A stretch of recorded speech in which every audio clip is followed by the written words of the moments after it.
আপোনালোক সকলোৰ বাবে খুবেই ভাল খবৰ আপোনালোকৰ বাবে গ্ৰেড 3 পোষ্ট মুকলি কৰি দিছে আপোনালোকে যদি ইচ্ছুক প্ৰাৰ্থী তেন্তে আবেদন কৰিব পাৰিব এই ভিডিঅ'টিত মই আপোনালোকক এডুকেশ্যন কোৱালিফিকেশ্যন এজ লিমিট আৰু ইয়াত কোনসকলে আবেদন কৰিব পাৰিব আৰু আপোনালোকৰ ইয়াত কিমান স্যালাৰি পাব আৰু আপোনালোকৰ সিলেকশন প্ৰসেস কেনেকুৱা এক্সাম প্যাটাৰ্ন সম্পূৰ্ণ ইনফৰমেশন আপোনালোক মই এই ভিডিঅ'ৰ জৰিয়তে জনাই দিম আৰু কেনেদৰে আপোনালোকে এপ্লাই কৰিব পাৰিব নিজৰ মোবাইলতে সম্পূৰ্ণ কৰি এই ভিডিঅ' চালে আপোনালোকে বুজি পাব পোন প্ৰথমতে মই আপোনালোকক জব প্ৰফাইলটোৰ বিষয়ে জনাম যে পোন প্ৰথমতে আপোনালোকৰ জব প্ৰফাইলটো হ'ব অফিচাৰ ৰেংকৰ হয় আপোনালোকে গ্ৰেড 3 লেভেলৰ হয় কিন্তু চেন্ট্ৰেল চাকৰি যেহেতুকে আপোনালোকৰ স্যালাৰিটো বহুত বেছি হয় কিমান স্যালাৰি পাব কি গুটিখিনি জনাই দিম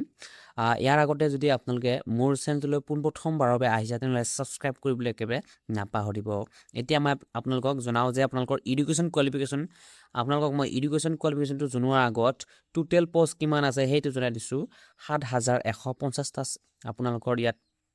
পোষ্ট আছে আৰু আপোনালোকৰ ক্যাটাগৰী ওয়াইজ ভ্যাকেন্সি দিয়া আছে এসসি 1107টা দিয়া আছে এসটি কাৰণে আপোনালোকৰ 586টা দিয়া আছে আৰু ওবিসি কাৰণে 1672টা দিয়া আছে আৰু ইডব্লিউএছ কাৰণে 699টা দিয়া আছে আৰু আনৰিজাৰ্ভৰ কাৰণে 3086টা পোষ্ট দিয়া আছে আৰু ইয়াত আপোনালোকক মই জনাই দিছো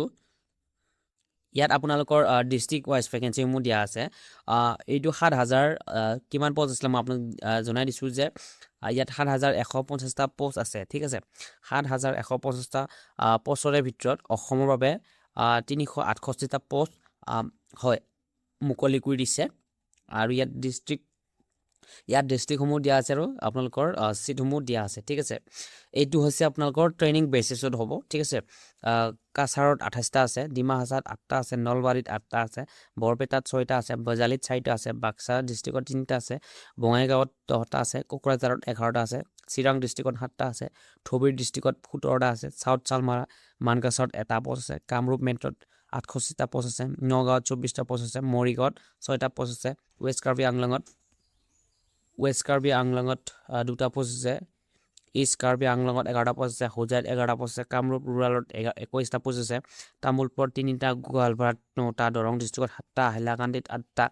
কৰিমগঞ্জত 12টা পোষ্ট আছে চৰাইদেউত 3টা পোষ্ট আছে গোলাঘাটত 5টা পোষ্ট আছে যোৰহাটত 6টা পোষ্ট আছে মাজুলীত 3টা পোষ্ট আছে শিৱসাগৰত 6টা পোষ্ট আছে ডিব্ৰুগড়ত 36টা পোষ্ট ধেমাজিত 6টা শোণিতপুৰত 5টা উদালগুৰিত 3টা নৰ্থ লখিমপুৰত 6টা বিশ্বনাথ চাৰিআলিত 4টা ইয়াত এক্সামিনেশন সেন্টাৰ ইন আসাম অসমৰ এক্সাম সেন্টাৰটো ক'ত হ'ব ডিব্ৰুগড়ত হ'ব গুৱাহাটীত হ'ব যোৰহাট হ'ব আৰু শিলচৰত হ'ব আৰু লগত তেজপুৰ এলিজিবিলিটি ক্ৰাইটেৰিয়াসমূহ আপোনালোকৰ পোন প্ৰথমতে গ্ৰেজুৱেট হ'ব লাগিব বিএ বিকম বিএসসি যিকোনো হ'ব পাৰে আপোনালোকৰ যিকোনো ষ্ট্ৰীমৰ পৰা হ'ব পাৰে আৰু আপোনালোকৰ 1 এপ্ৰিল 2026 লৈহে কাউন্ট কৰা হ'ব যিসকলৰ 1 এপ্ৰিল 2026 আগতে তেওঁলোকৰ গ্ৰেজুৱেট কমপ্লিট হৈছে তেওঁলোকে কিন্তু ইয়াত এপ্লাই কৰিবলৈ পাৰিব লোকেল ল্যাঙ্গুৱেজ হ'ব এছামিজ আৰু বেংগলী আৰু আপোনালোকৰ এজ লিমিটটো 20 বছৰ মিনিমাম আৰু মেক্সিমাম হৈছে 28 বছৰ ইয়াত এসসি এসটি ৰিলেকশ্যন পাব আৰু আপোনালোকৰ duration of training is 1 year মানে আপোনালোকৰ এবছৰ আপোনালোকৰ ট্ৰেইনিংটো এবছৰ হ'ব ঠিক আছে সিলেকশন প্ৰসেস অফ SBI এপ্ৰেন্টিছ পোষ্টৰ কাৰণে আপোনালোকৰ সিলেকশন কেনেকুৱা কি হ'ব পোন প্ৰথমতে আপোনালোকৰ অনলাইন ৰিটেন টেষ্ট হ'ব তাৰ পিছত আপোনালোকৰ টেষ্ট অফ লোকেল ল্যাঙ্গুৱেজ আপোনালোকৰ যেটো নেকি লোকেল ল্যাঙ্গুৱেজ যেনে হল এছামিজ আৰু বেংগলী এই দুইটাৰ কাৰণে আপোনালোকৰ ল্যাঙ্গুৱেজটো টেষ্ট কৰিব ঠিক আছে আৰু ইয়াত আপোনালোকৰ এক্সাম সমূহ হ'ব সেকশন অনুযায়ী হ'ব আৰু ইয়াত কুৱেশ্যন মাৰ্ক ডিউৰেচন থাকিব ঠিক আছে জেনাৰেল ফাইনান্স এৱাৰনেছৰ কাৰণে 25 কুৱেশ্যন 25 মাৰ্ক 15 মিনিট জেনাৰেল ইংলিছৰ কাৰণে 25 কুৱেশ্যন 25 মাৰ্ক 15 মিনিট কোৱান্টিটেটিভ এপ্টিটিউডৰ কাৰণে 25 কুৱেশ্যন 25 মাৰ্ক 15 মিনিট ঠিক আছে ৰিজনিং এবিলিটি এণ্ড কম্পিউটাৰ এপ্টিটিউডৰ কাৰণে 25 question 25 mark 15 minute total 100 question 100 mark আৰু 1 ঘণ্টা অৰ্থাৎ 60 মিনিট হ'ব আপোনালোকৰ ডিউৰেচনটো ইয়াত আপোনালোকৰ যেটো নিগেটিভ মাৰ্ক হেতু থাকিব আপোনালোকৰ 1/4 হ'ব অৰ্থাৎ 4টা ভুল হলে আপোনালোকৰ 1 মাইনাস হ'ব ঠিক আছে ইয়াত এপ্লিকেশন ফিজটো আপোনালোকৰ জেনাৰেল OBC EWS ৰ কাৰণে 300 পেমেন্ট কৰিব লাগিব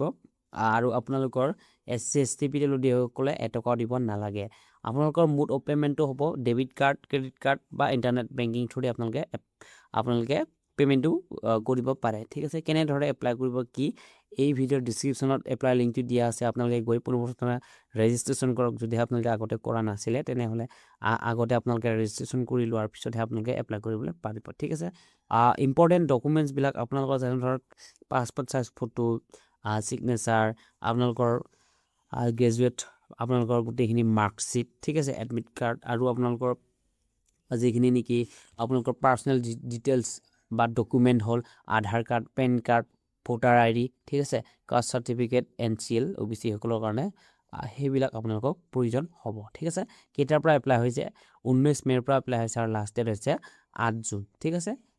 আপোনালোকৰ ইয়াত টেণ্টেটিভ দিয়া আছে কিন্তু জুলাইত হ'ব বুলি কোৱা যায় কিন্তু এইটো